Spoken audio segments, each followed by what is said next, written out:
ഞാൻ ആദ്യം ശ്രീ ഹരി പത്തനാപുരത്തിലേക്ക് പോവുകയാണ്. ശ്രീ ഹരി പത്തനാപുരം, ഈ വിശ്വാസം തുടക്കത്തിൽ പറഞ്ഞതുപോലെ തന്നെ ഓരോ ആളുകളുടെയും വ്യക്തിപരമായ താല്പര്യമാണ് എന്തിൽ വിശ്വസിക്കണം വിശ്വസിക്കേണ്ട എന്നുള്ളതൊക്കെ.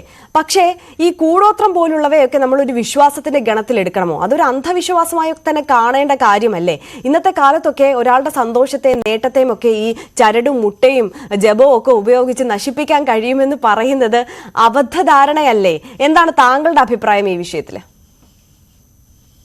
വിശ്വാസം അന്ധവിശ്വാസം എന്നുള്ളതിനേക്കാൾ ആചാരം അനാചാരം എന്ന നിലയിലേക്ക് ഇതിനെ കാണുന്നതാണ് നല്ലത്. ശരിക്കും താന്ത്രിക വിധിയിൽ പല കാര്യങ്ങൾ പറഞ്ഞിട്ടുണ്ട്. പക്ഷെ നമ്മളുടെ ഒരു ഹൈന്ദവ ആചാരങ്ങളുടെ ഒരു പ്രത്യേകത എന്ന് പറയുന്നത് കാലഘട്ടത്തിനനുസരിച്ച് എല്ലാ മാറ്റങ്ങളും ഉൾക്കൊണ്ടുകൊണ്ട് മുന്നോട്ട് വരുന്ന കാര്യങ്ങളാണ്.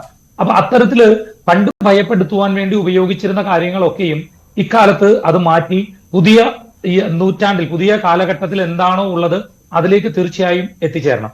ആഭിചാരം ചെയ്തോ കൂടുപാത്രം ചെയ്തോ ഒന്നും ആരെയും ഒരാൾക്കും നശിപ്പിക്കാൻ സാധിക്കില്ല.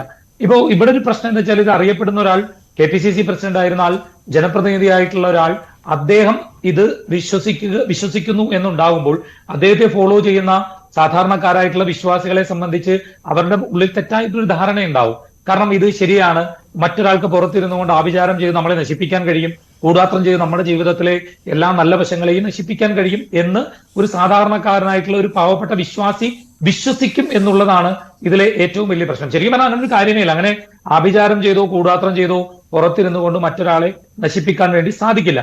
ഇത് ബഹുമാന്യനായ സുധാകരൻ സാറിനെ ഭയപ്പെടുത്തുകയും സാമ്പത്തികമായ ചില നേട്ടങ്ങൾക്കായി ആരൊക്കെയോ അടുത്തുകൂടി ഇത് കണ്ടെത്തി കാണിച്ചു എന്നൊക്കെ പറയുന്നതൊക്കെ ഇത്തരത്തിലുള്ള ചില നേട്ടങ്ങൾക്കായി ചെയ്യുന്ന ഒരു കാര്യങ്ങൾ എന്നുള്ളതിനപ്പുറം ഹൈന്ദവ ആചാരങ്ങളുമായി ഇതിലൊരു ബന്ധവുമില്ല.